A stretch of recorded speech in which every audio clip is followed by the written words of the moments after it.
nome do Pai, e do Filho, e do Espírito Santo. Amém. Inspirai, ó Senhor, as nossas ações e ajudai-nos a realizá-las, para que em vós comece e para vós termine tudo aquilo que fizermos, por Cristo, Senhor nosso. Amém. Santa Maria, Mãe de Deus, rogai por nós.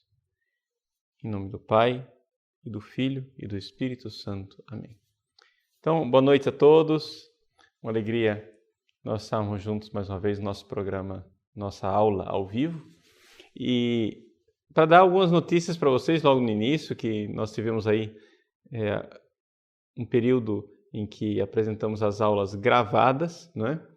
Por quê? Porque a nossa equipe estava fazendo, e ainda está fazendo, o trabalho imenso de passar todas as informações, esse grande banco de dados, não é, do site, para o novo site.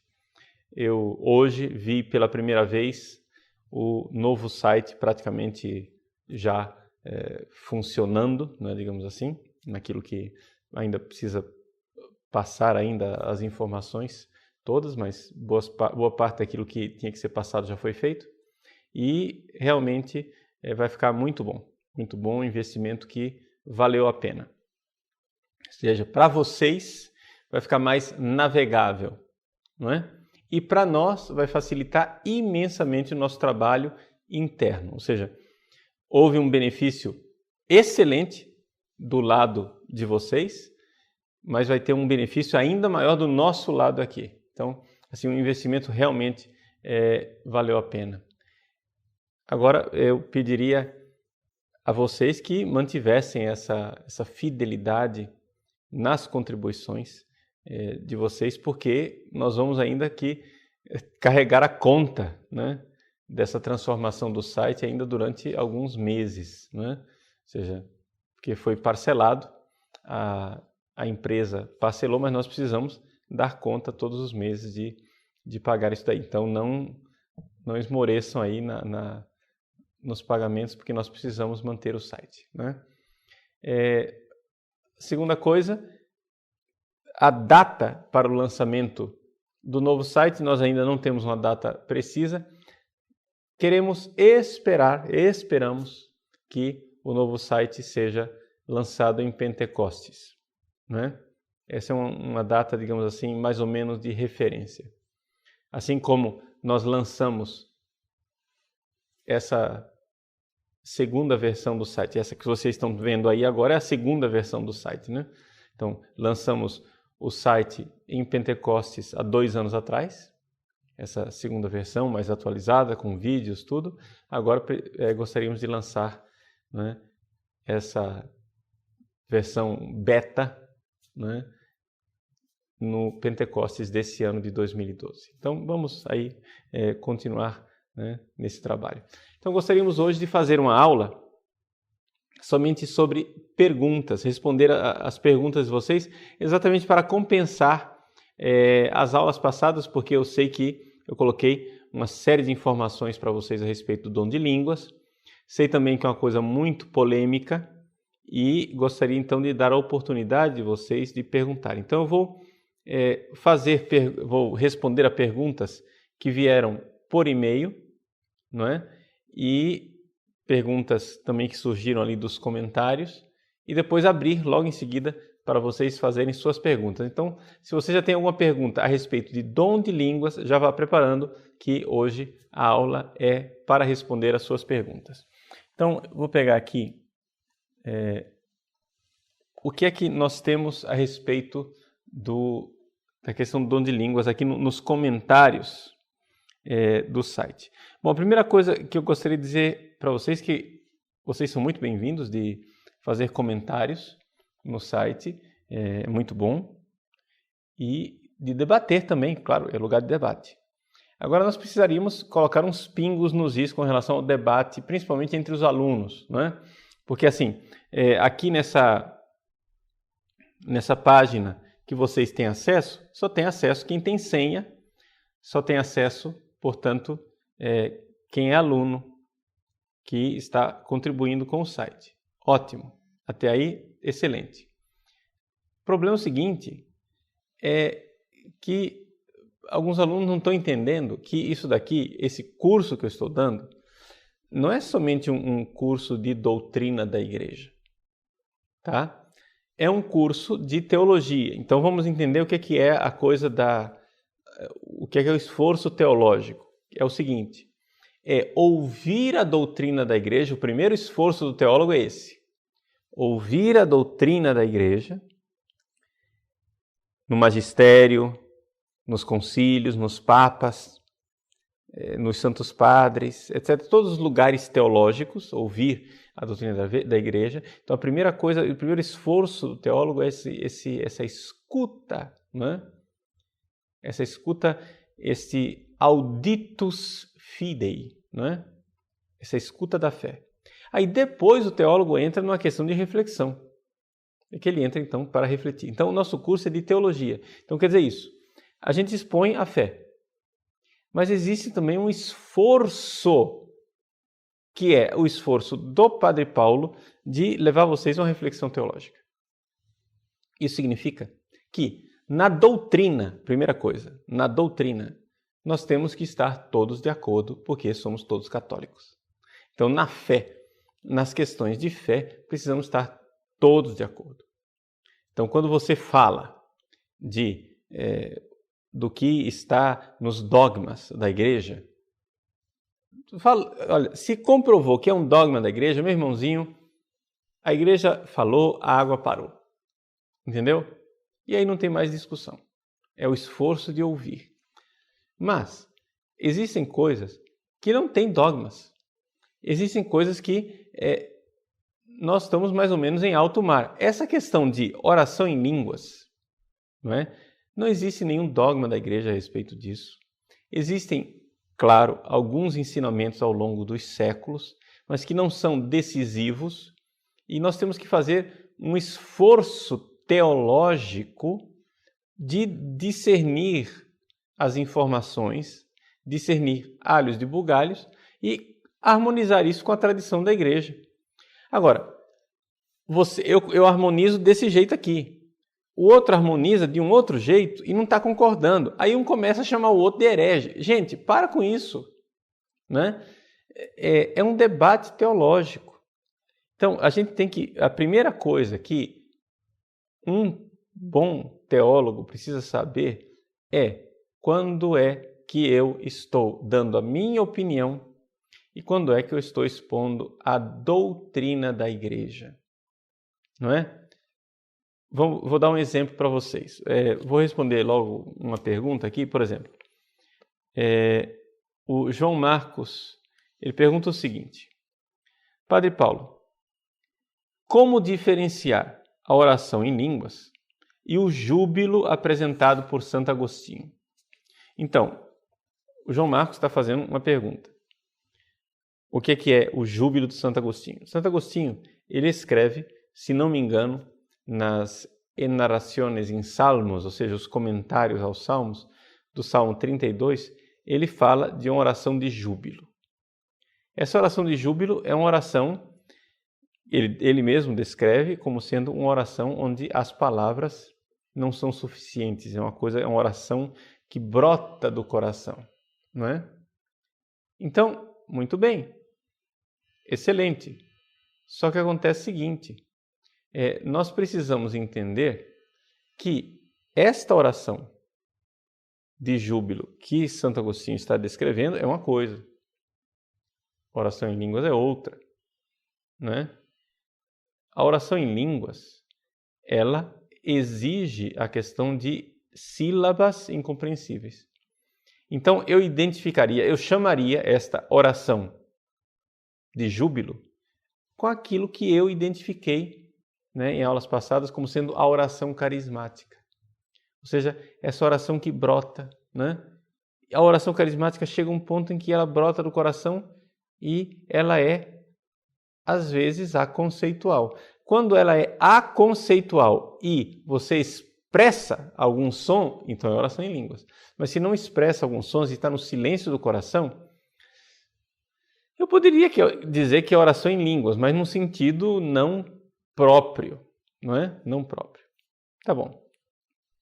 Isso daqui é como Santo Agostinho explica o que é a oração de júbilo. Mas ele está explicando o Salmo 32. Eu pergunto, todo católico é obrigado a interpretar, né, a oração de júbilo desta forma como Santo Agostinho está falando? Não. Por quê? Porque Santo Agostinho aqui está expondo uma reflexão enquanto teólogo, não é? Então, vamos entender. Os santos padres nos vinculam, sim, quando eles expõem a fé, mas eles não nos vinculam quando eles explicam a fé. Quando eles explicam, né? Por exemplo, Santo Agostinho diz que Jesus nasceu da Virgem Maria. Isso é, de fato, a fé. Aí ele vai e explica a fé. E, vamos supor, explica por que era oportuno que nascesse da Virgem Maria. Bom, isso daí já é uma reflexão dele. E eu posso, respeitosamente, acrescentar, discordar, modificar, ampliar. Eles são nossos doutores? São. Mas nós podemos também, senão não haveria mais teologia na igreja. Vocês compreendem isso? Então, assim, o que é que eu quero aqui ensinar, em primeiro lugar, para vocês, alunos? Nós precisamos pôr os pingos nos is. Gente, vamos organizar a bagunça na sala de aula. Não fiquem se xingando mutuamente. Se você tem argumentos, apresente.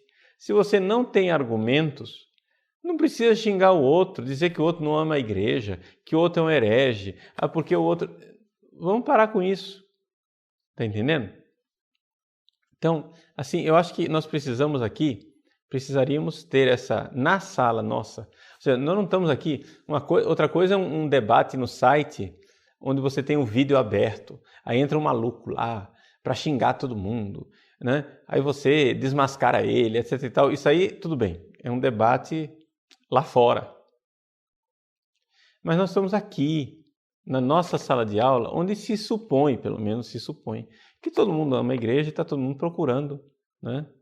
Agora, não é assim, uma pessoa vai e questiona uma atitude da renovação. Aí o outro já apela e diz, se você diz isso, você não ama a igreja, né? Ou então, uma pessoa defende uma coisa da renovação. Aí o outro já xinga e diz, não, porque você é herege pentecostalista. Estou dando exemplos, assim, teóricos, mas para entender. Esse tipo de coisa, gente, a gente debate com argumentos. Eu não gostei do que a pessoa disse, então aquilo deve me fazer refletir e pensar assim, como é que eu vou responder a isso? Eu discordo de você por essa e essa razão. Então, algumas pessoas ficaram um pouco chateadas, aí começaram a escrever e-mails para nós, dizendo assim, precisa excluir certos alunos. Gente, não é assim, né? Não é assim. Nós precisamos saber, dentro de sala, ter tolerância mútua, não é? Vamos supor que as pessoas amam a igreja até que se prove o contrário. Até que se prove o contrário, né?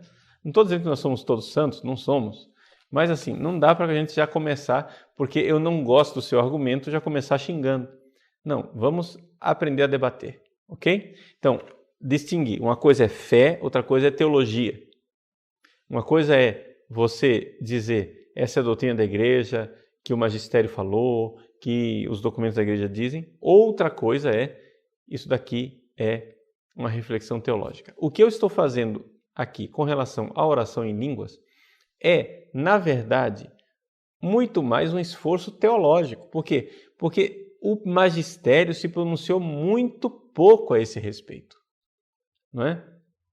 Então, vamos supor que daqui a 2 anos sai um documento do Papa, né, dizendo, é assim, assim, assim. Muito bem, nós vamos receber esse ensinamento do Papa. Vamos acatar esse ensinamento do Papa, como pessoas inteligentes, né? claro, sempre, mas ao mesmo tempo com uma filial abertura para considerar. Não é o magistério que está falando. Vamos lá ver o que é que ele está dizendo. E vamos procurar nos convencer daquilo, né, que a gente supõe que esteja em sintonia com a tradição da igreja. A gente só pode rejeitar uma coisa do magistério se nós estivermos muito certos na nossa consciência de que aquilo está contradizendo de alguma forma, né, a fé apostólica. Não é isso? Então, são essas coisas assim que nós precisamos pôr os pingos nos is. Olhando para os comentários aqui do próprio site, eu teria algumas coisas para dizer. Primeiro, aqui tem uma objeção com relação aos carismas da renovação carismática, que a gente poderia resumir mais ou menos assim. Já que os protestantes e as religiões não cristãs têm um fenômeno de oração em línguas, nós podemos deduzir que a oração em línguas da renovação é uma coisa que não é de Deus, não é do demônio, e etc. Veja, esse argumento, o que dizer dele? Ao meu ver, esse argumento, ele nos diz algo, mas ele não é válido. O que é que o argumento nos diz? Nos diz o seguinte, que existe falso dom de línguas e verdadeiro dom de línguas. Não é? Então, quando eu tenho uma seita demoníaca ou um negócio assim completamente fora do cristianismo que manifesta a oração em línguas, é evidente que aquilo é um falso dom de línguas. Quando se manifesta um dom de línguas numa igreja protestante, que, claro, tem opiniões heréticas, porque senão eles não seriam protestantes, né? Se eles fossem totalmente ortodoxos, eles seriam católicos. Né? Então, aqui acho que é uma coisa bem tranquila entre nós, que nós católicos achamos que existe algo de profundamente errado na forma dos protestantes compreenderem a fé. Não é? Tudo bem. Mas o fato deles terem essa compreensão de fé inadequada significa que tudo o que acontece lá nas igrejas evangélicas é necessariamente e automaticamente falso? Eu diria que não. Por quê? Porque se vocês forem considerar, por exemplo, na Lumen Gentium, você vai encontrar uma coisa interessante. A Lumen Gentium diz no número 15 algo que faz a gente refletir, que nestas igrejas protestantes, igrejas não católicas, nós encontramos até alguns sinais de martírio. Veja, nós podemos dizer que, veja, eu não estou dizendo aqui martírio tipo um protestante que foi queimado na Inglaterra quando São Thomas More era primeiro-ministro, ele mandou queimar protestantes, não é? Muito bem. Aquele protestante é um mártir. Não, não é isso que eu estou falando. Aquele protestante de lá não é um mártir, ele é um herege que foi queimado. Ponto. Agora, não estou aqui se deveria queimar ou não deveria queimar. Isso é outra discussão. Outra discussão.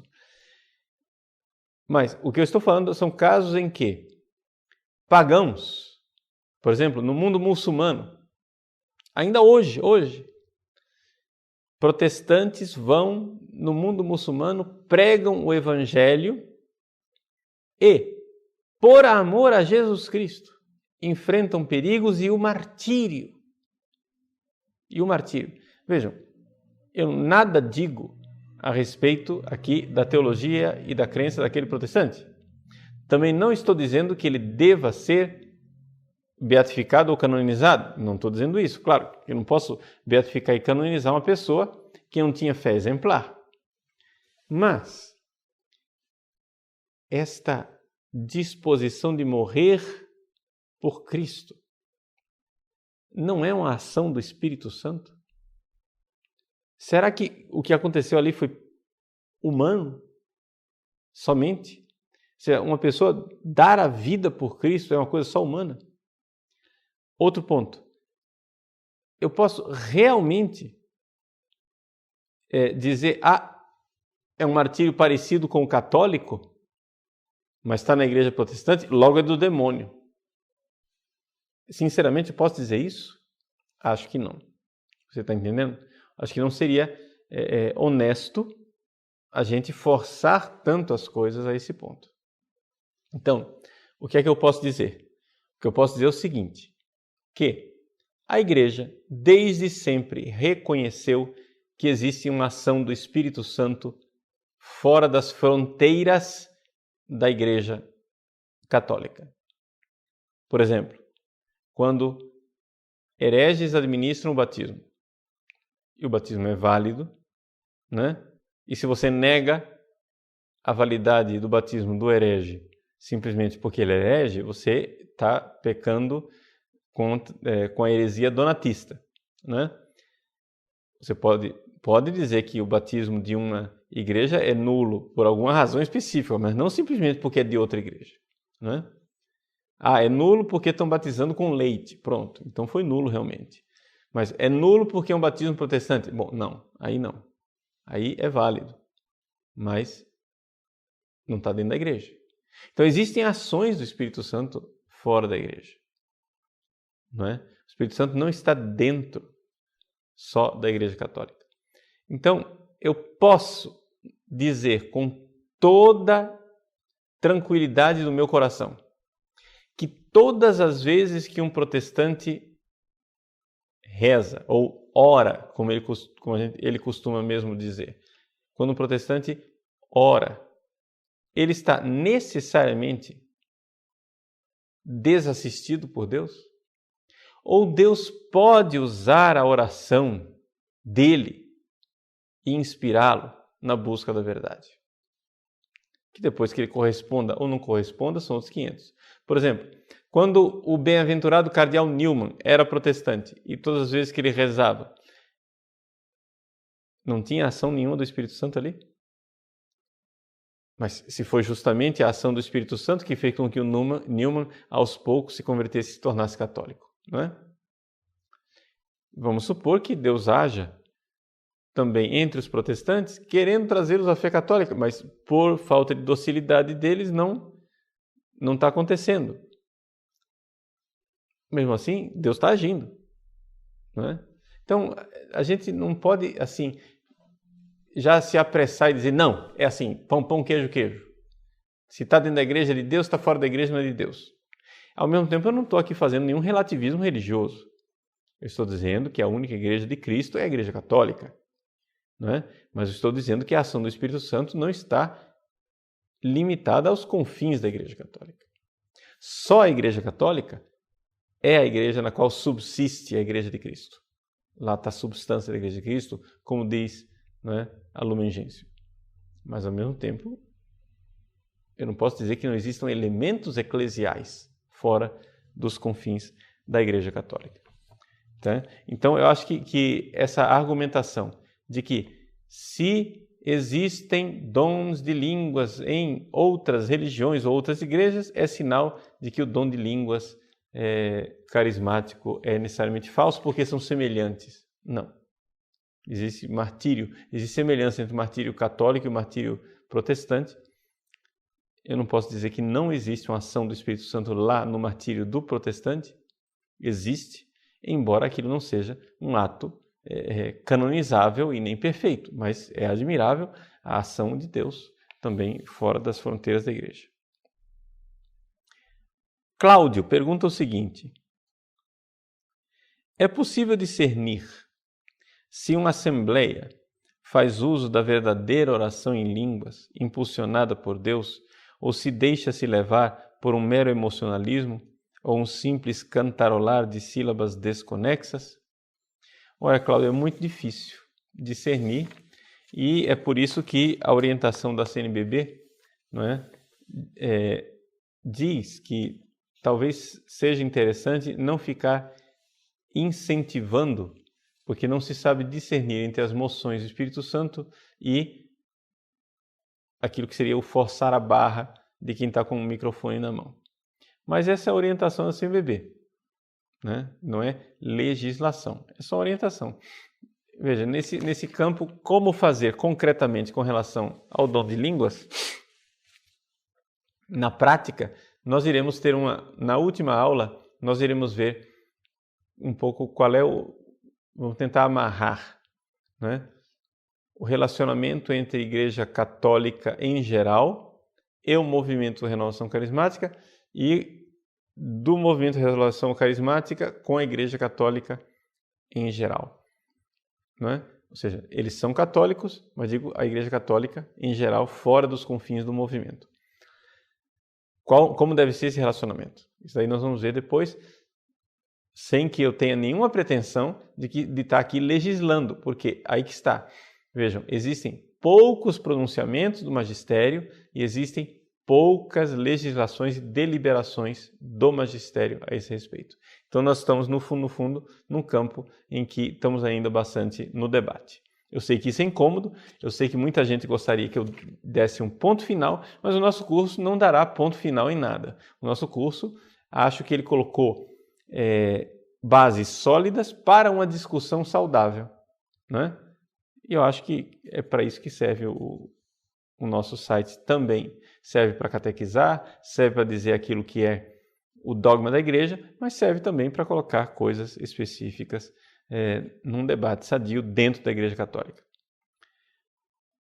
Uma pergunta de Luiz Fernando. Ele diz assim: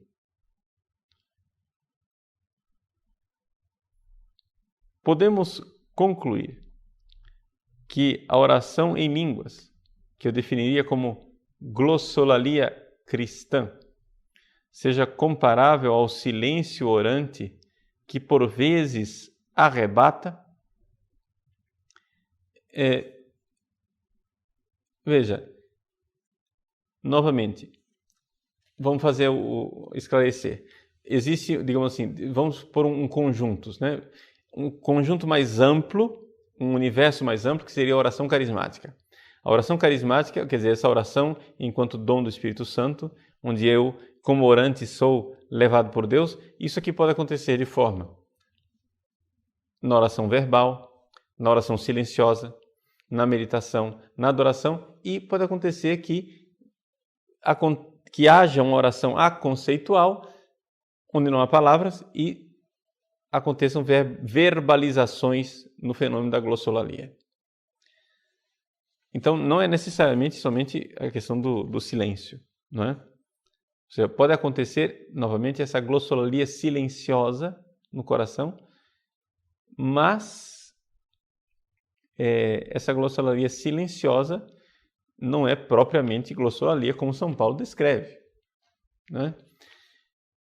Outra coisa que eu sei que é o que está todo mundo incomodado, todo mundo quer que eu bata o martelo e diga: mas então, Padre Paulo, diga lá, quando é que pode, quando é que não pode usar oração em línguas? Não é? Existem várias perguntas nesse sentido. Isso daí é um negócio muito complicado de se responder. Por quê? Porque eu não sou legislador. Eu não sou bispo para legislar na minha diocese alguma coisa dessa. Eu não sou papa para legislar para a igreja inteira isso daqui. O que eu posso é sugerir, né? Existem algumas coisas que já foram ditas pela igreja. O que já foi dito? Já foi dito pela Congregação pela Doutrina da Fé, assinado por Joseph Ratzinger, que a liturgia da missa deve permanecer a liturgia da missa, não tocada, entendeu? Não se deve ali colocar ingerências, coisas de fora dentro da liturgia da missa. Essa é a orientação da doutrina da fé. Então, fica o debate de como é que nós podemos fazer isso em grupos de oração, se podemos fazer na rádio, se podemos fazer na televisão, etc, etc. O fato é que o próprio São Paulo, na primeira carta aos Coríntios, fala, evidentemente e claramente, numa limitação do dom de línguas. Então aqui, os membros da renovação carismática devem entender isso, que nem tanto ao mar e nem tanto à terra, nem tanto usar a oração em línguas em qualquer circunstância, sem limite nenhum, e nem tanto o chegar a dizer a oração em línguas está proibida, totalmente banida, absolutamente dentro da igreja. Vai ter que se chegar a um ponto ali de tentar colocar uma disciplina, porque o próprio São Paulo tentou colocá-la em Corinto, não é? Então, se São Paulo tentou colocar para que não fossem bagunçadas as assembleias, não é? E ali se supõe que ele estava falando de assembleias talvez eucarísticas, não sei, né? Nós hoje temos legislações litúrgicas. Não temos legislação sobre grupos de oração, não temos legislação sobre isso e aquilo. Temos uma orientação da CNBB. Então temos que ali, aos poucos, ir gerando. As coisas vão se fazendo enquanto a gente vai vivendo. Não há respostas prontas. E eu sei que tem muita gente que fica incomodada pelo fato de que não há respostas prontas, mas infelizmente é a situação na qual nós estamos hoje. É como dizer assim, não, mas eu queria uma cura para o câncer, mas não tem, entendeu? Por enquanto. Tem como remediar, vamos conversar aqui, vamos ver como é que a gente faz. A mesma coisa com relação à oração em línguas. Nem tudo é muito claro, não é? Bom, fica por aqui essa primeira fase, dessa primeira rodada de perguntas. Nós vamos abrir agora o chat para que vocês então possam fazer suas perguntas. Nós voltamos daqui a pouco, daqui a uns 5 minutinhos. Até mais. Muito bem, voltamos então para responder algumas perguntas. Novamente, gostaria de recordar que nós estamos aqui num esforço teológico para compreendermos essas questões. Uma pergunta que não tem nada a ver com o dom de línguas em si, mas que é uma resposta necessária, acho muito oportuno a pergunta, porque se refere ao que eu acabei de afirmar antes do intervalo. Não é? Uma pessoa que perguntou aí se eu tenho algum documento, alguma manifestação do magistério da igreja que diga que há uma ação do Espírito Santo fora da igreja católica, não é? Resposta, documento para citar assim, a queima-roupa, sem pesquisar? Não. Prometo que posso ir atrás de um documento, né? E ver se ele existe, não sei. Porque também não sei, e gostaria aqui, vejam, para o nosso enriquecimento, se existe algum documento que diga que não. Está entendendo? Ou seja, existe algum documento do magistério que diga não existe nenhuma ação do Espírito Santo fora da Igreja Católica? Eu acho que não, mas estou aberto a receber esse documento. A pessoa está perguntando, padre, tem documento depois do Vaticano II, antes do Vaticano II, que diga que o Espírito Santo age fora da igreja? Resposta, a queima-roupa, não tenho nenhum documento para te citar.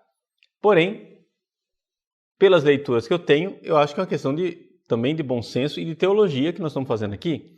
Quando Santo Tomás de Aquino, por exemplo, diz que onde está o Espírito Santo, aí está a verdade. Perdão, o contrário, né? Onde está a verdade, aí está o Espírito Santo. E se põe na escola de Aristóteles, eu acho que ele está dizendo que o Espírito Santo age fora da igreja, não é? É claro que não está dentro da nossa pergunta aqui. A nossa pergunta era específica, se o Espírito Santo age com dons sobrenaturais e não somente na natureza, não é? Fora da igreja. Essa é a sua pergunta específica, eu estou entendendo perfeitamente. Eu não estou desviando aqui por uma falsa escapatória, né? Ou seja, vamos então colocar a pergunta de forma mais explícita e específica. Não é? Acho que seria formulada melhor da seguinte maneira: existe ação sobrenatural do Espírito Santo fora da igreja? E aí vamos especificar. Existem ações sobrenaturais em que âmbitos? Fora do âmbito sacramental, porque é evidente que existe ação do Espírito Santo no âmbito sacramental. Fora do âmbito de inspiração para as pessoas se converterem. Porque é evidente que as pessoas se convertem, porque o Espírito Santo lá fora da igreja vai lá e converte as pessoas. Não é o pregador que converte, é o Espírito Santo que age lá, no pagão. Não é? E além disso, existe um trecho dos Atos dos Apóstolos, que eu não sei se está aqui de cor, né? Mas um trecho dos Atos dos Apóstolos em que pessoas não batizadas, não é? Que não tinham sido batizadas ainda, só tinham sido batizadas pelo batismo de João, que nunca tinham ouvido falar do Espírito Santo, de repente começam a fazer manifestações carismáticas e oração em línguas, inclusive. Até pessoas não batizadas. Então, isso aí está nos Atos dos Apóstolos. Mas, assim, documento do magistério eu não tenho, né? Não agora, prometo que eu vou estudar, né? Estamos aqui para estudar, então vamos estudar, ok? Mas agradeço a pergunta e acho muito oportuna. Leonardo, Padre Paulo, se a pessoa não se acha confortável em participar de missas carismáticas, está pecando? Não, Leonardo, não está pecando. E, aliás, eu não sei exatamente o que significa missas carismáticas, né? Se missas carismáticas quer dizer missas em que se tem músicas típicas da renovação carismática, não é? Então, evidente, a pessoa não está pecando. Se missa carismática é missa nas quais se dão manifestações de dons extraordinários do Espírito Santo, nós já dissemos aqui que existe uma orientação da igreja para que isso não seja feito dentro da liturgia, né? Se faça depois da liturgia. Terminou a missa, aí você faz o que você quiser. O que você quiser em termos, né? Você está entendendo que é uma força de linguagem. Victor, o senhor não acha inevitável que para os carismas voltarem a ser acolhidos e utilizados por toda a igreja como nos inícios, cedo ou tarde, precisarão ser desvinculados do movimento? Como fazer com que os católicos se apropriem dos carismas sem precisar passar pela renovação carismática católica? Veja, Victor, essa opinião de que os carismas não estão vinculados ao movimento da renovação carismática, eu acho uma opinião extremamente tranquila, né? Acho que todo mundo fica de acordo com isso. Inclusive, o próprio Padre Raniero Cantalamessa, né? Não sei se refletindo um pouco a situação da Itália, porque a renovação carismática enquanto instituição na Itália ela é bem dividida. O Padre Raniero Cantalamessa diz que a renovação carismática, na verdade, deveria ser mais uma ação do Espírito Santo, um renovamento, uma coisa na igreja, mas não necessariamente uma instituição ou um movimento. Então, a própria renovação há 30 anos atrás, né, quando eu conheci a renovação carismática, as pessoas se irritavam quando você dizia que a renovação era um movimento, porque elas não queriam a institucionalização. Depois foi inevitável que se institucionalizasse, eu achei oportuno que a renovação se institucionalizasse, porque afinal das contas tem que haver um relacionamento com o magistério, né? Mas a renovação carismática é evidente, ela não tem o monopólio do uso dos dons do Espírito Santo. Diogo, de Minas Gerais. Quando uma cantora evangélica no seu show ora em línguas e profetiza a queda da Igreja Católica, como posso classificar essa oração e essa profecia? Como herética, né? Evidente, não haverá queda da Igreja Católica, né? E então é evidente que ali não está agindo o Espírito Santo, né? Então, se a gente pode dizer que onde está a verdade está o Espírito Santo, podemos dizer o contrário também, né? Onde está o erro, a heresia, né? Ali não está o Espírito Santo. Túlio Galvão. Ao ouvir uma pessoa orando em línguas, necessariamente alguém no local precisa traduzir o que foi dito? Não. A não ser que seja uma profecia em línguas, não é? A questão São Paulo parece na 1 Coríntios passar uma norma, mas isso é uma norma pastoral, né? Que nas assembleias de Corinto havia possibilidade das pessoas profetizarem em alta voz. Então ele diz assim: só haja profecia em línguas se houver intérprete. A questão da oração em línguas, como é que São Paulo vê isso nas assembleias? Fica meio obscuro, mas parece que dá para entender que ele prefere que se fale as coisas de forma compreensível nas assembleias. É uma disposição disciplinar, não é uma revelação divina nesse sentido. Não é? É uma disposição disciplinar. Por quê? Ou seja, quem disser, não, tá vendo, Padre Paulo só aceita aquilo que beneficia a renovação. Não, calma lá. Você não vai dizer para mim que você vai aceitar agora que nas nossas assembleias eucarísticas se profetize. São Paulo aceita. Entendeu?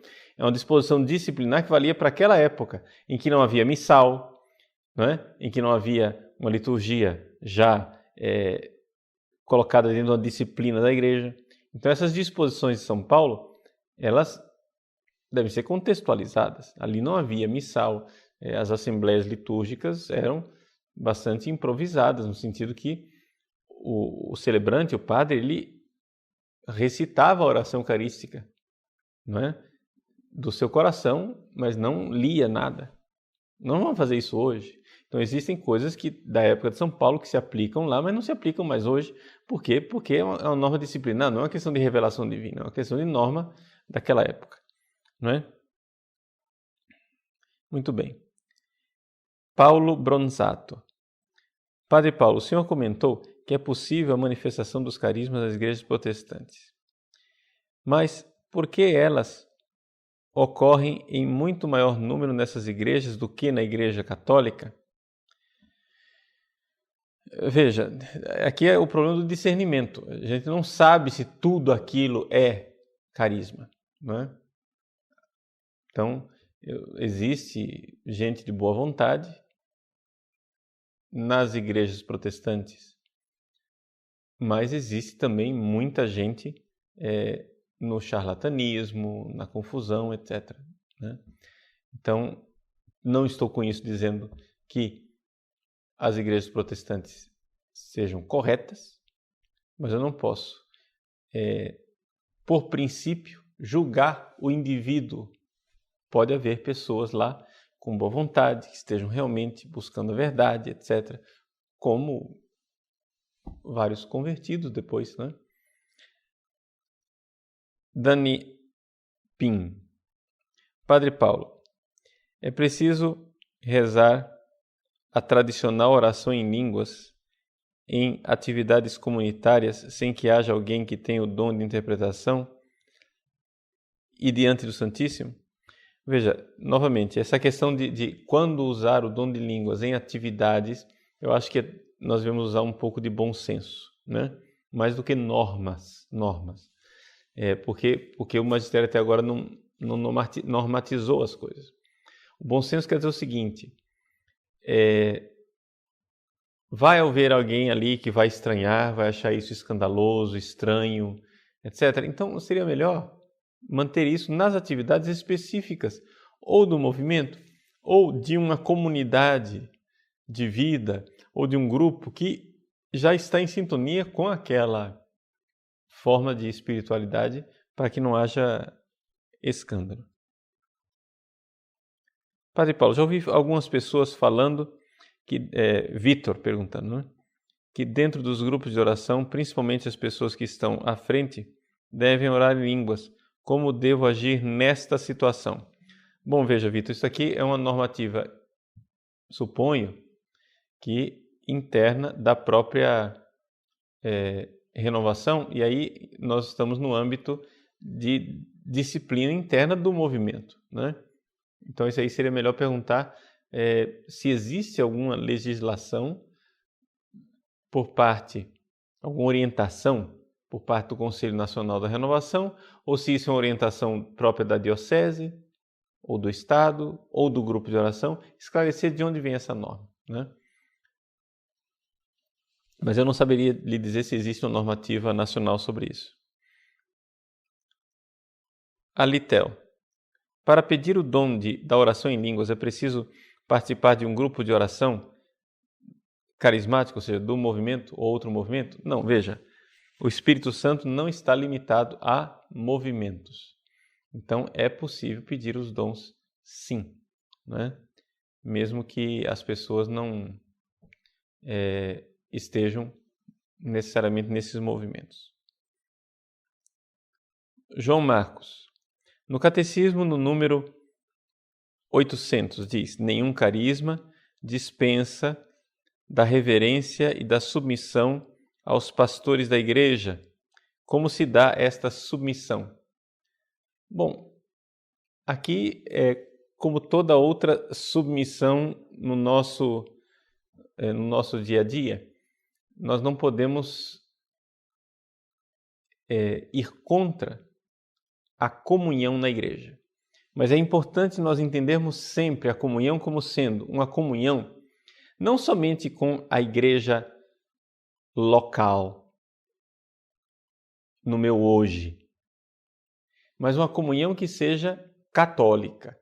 A comunhão católica é quod semper, quod ubique, quod ab omnibus. Então, eu devo estar em comunhão com o magistério de sempre, com o magistério de todos os lugares, ou seja, o magistério universal, né? E que sempre foi ensinado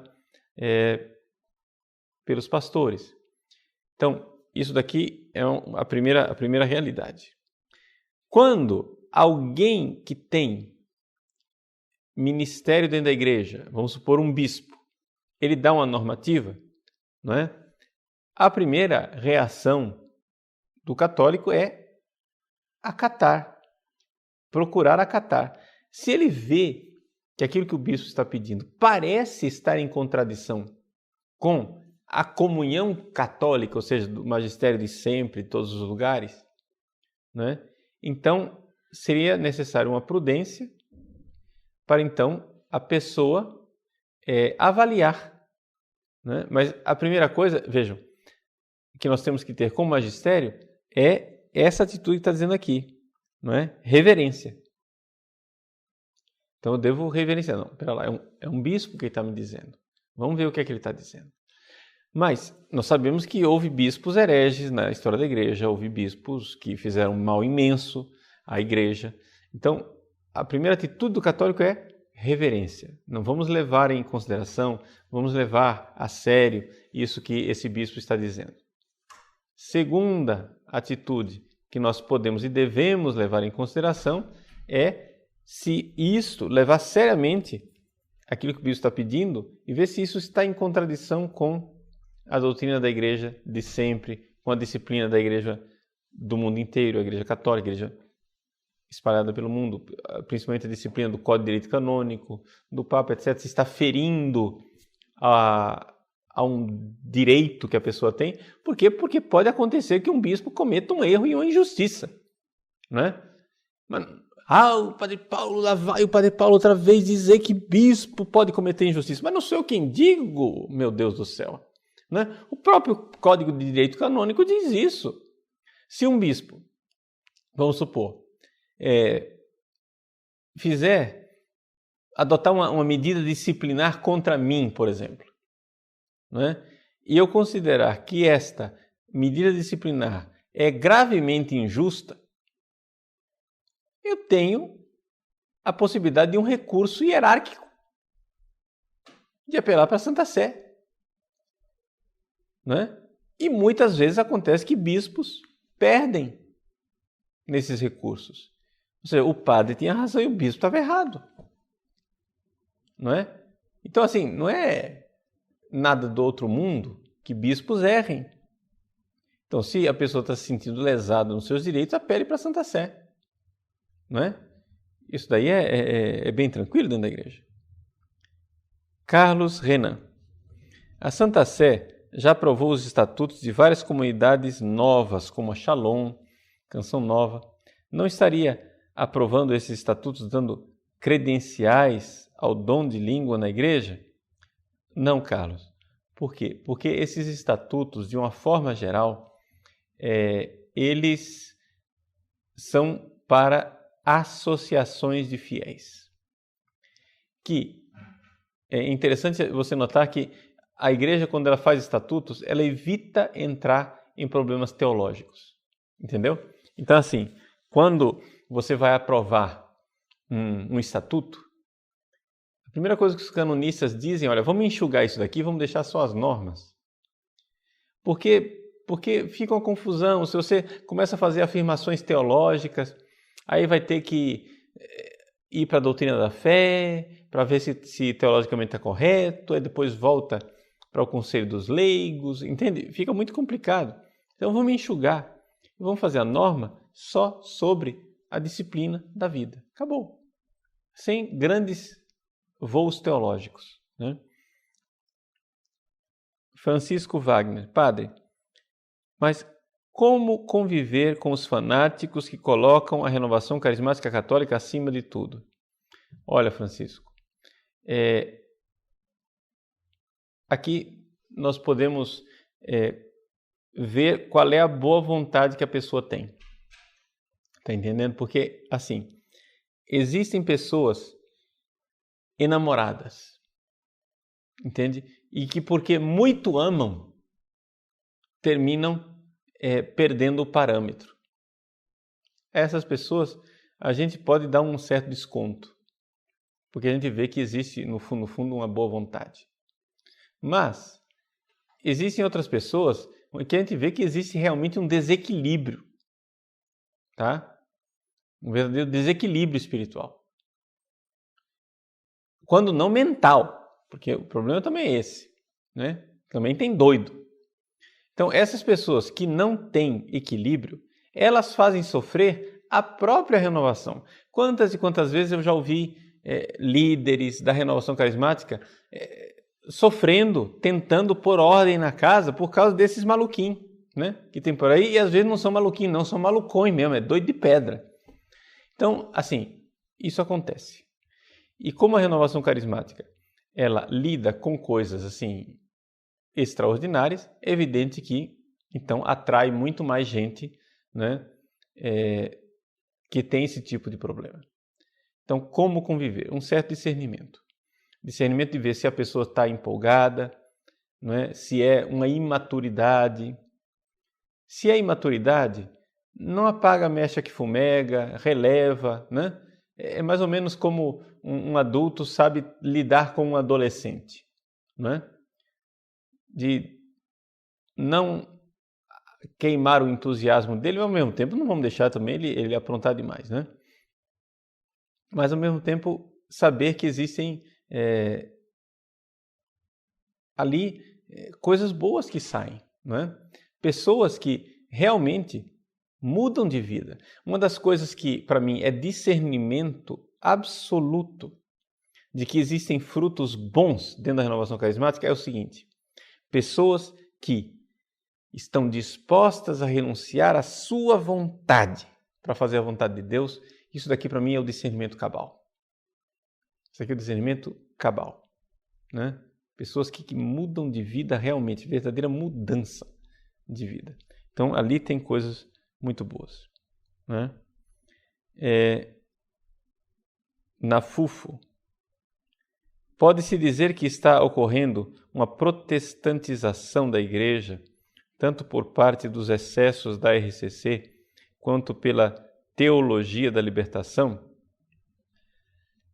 Veja, influências protestantes dentro da Igreja Católica existem muitas e de vários tipos e de várias origens, não só dessas duas que você citou, não é? Nós precisaríamos estar mais alerta para a protestantização? Sim, precisaríamos. Como fazer isso? Eu acho que aqui precisamos de uma certa prudência e sabedoria. Por quê? Porque é importante que nós, se queremos conduzir as pessoas, principalmente os pastores, os padres, bispos, etc., lembrar o seguinte: o rebanho vai no ritmo do rebanho. A direção quem diz é o pastor. Então, se você é a locomotiva do trem, não adianta a locomotiva disparar e ir embora e largar o trem para trás. Nós chegamos a uma protestantização de muitas coisas dentro da igreja, sim. Mas agora, veja, gente, nós vamos ter que não apagar a mecha que fumega. Isso é uma das coisas que eu acho muito importante.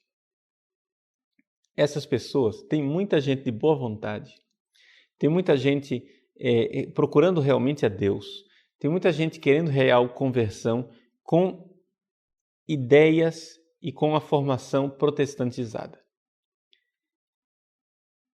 É necessário uma certa pedagogia de não perder aquela alma. Não é? Tem gente que, assim, é claro, às vezes é necessário ser muito claro e assim, chacoalhar, sem dúvida. Mas, às vezes também é necessário a leveza, a suavidade de saber atrair a pessoa, de ver que são pessoas boas. Eu vejo isso no trabalho de paróquia, né? Por exemplo, a questão de, na paróquia, na liturgia da paróquia, é necessário parar com bater palmas durante a missa. Então, vamos um processo. Cheguei na paróquia hoje. Então, faz o seguinte, chama os grupos de Ministério de Música, já dá orientação, olha, não puxem as palmas. Depois você vai formando as pessoas, vai, etc e tal, para não... Porque as pessoas já estão tão acostumadas, que é tão evidente que existe palmas na missa, que você chegar e dizer, gente, está proibido bater palmas na missa, as pessoas vão dizer, mas quem é esse? Quem que ele acha que ele é? Entendeu? Então, é necessário, na vida paroquial, no dia a dia, ter uma certa sabedoria. Ah, mas o Papa falou. Sim, mas as pessoas não se movem por decreto, ainda mais no mundo onde as pessoas já foram envenenadas contra todo espírito de lei.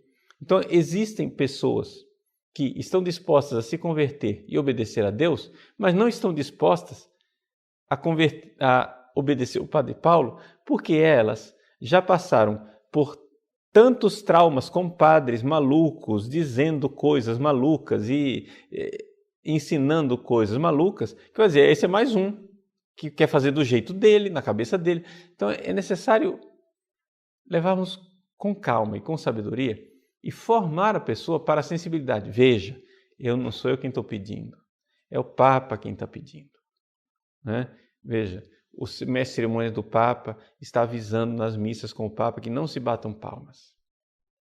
Que tal, né? Vamos também nós entrar de acordo. Ah, mas está todo mundo batendo. Sim, mas vamos ver a vantagem que existe nisso. E você vai convencendo a pessoa, né? Então, eu diria isso, né? Com relação a isso que você está dizendo aqui, excessos. O que fazer com os excessos da protestantização? Infelizmente, nós fomos longe em muitas coisas. Agora, vamos ter que fazer um processo lento de retorno. Os pastores devem indicar o caminho, os bispos e padres deveriam indicar o caminho correto, mas a velocidade da mudança muitas vezes tem que se adequar à agilidade da ovelha, né? Acho que isso seria bastante importante, nós termos essa pedagogia, essa paciência pastoral. Tá bom? Bom, ficamos por aqui, acho que já é suficiente por hoje, nosso horário está estourando, e gostaria de agradecer a vocês a participação e a entrarmos nesse clima de, naquilo que for doutrina da fé, não é? Estarmos juntos, católicos. E naquilo que for discussão teológica, uma tolerância mútua, e dizer, olha, estamos de acordo que estamos discordando. Não tem problema, tá? Não tem problema. Se não é uma discordância sobre doutrina da fé, isso nessa sala de aula não vai ter problema, tá bom? Deus abençoe você. Até a semana que vem, se Deus quiser. Vamos colocar-nos debaixo da proteção da Virgem Maria. O Senhor esteja convosco, Ele está no meio de nós. Debaixo de vossa proteção nos refugiamos, Santa Mãe de Deus. Não desprezeis nossas súplicas e nossas necessidades, mas livrai-nos sempre de todos os perigos, ó Virgem gloriosa e bendita. Abençoe-vos o Deus Todo-Poderoso, Pai e Filho e Espírito Santo. Amém. Até semana que vem, se Deus quiser.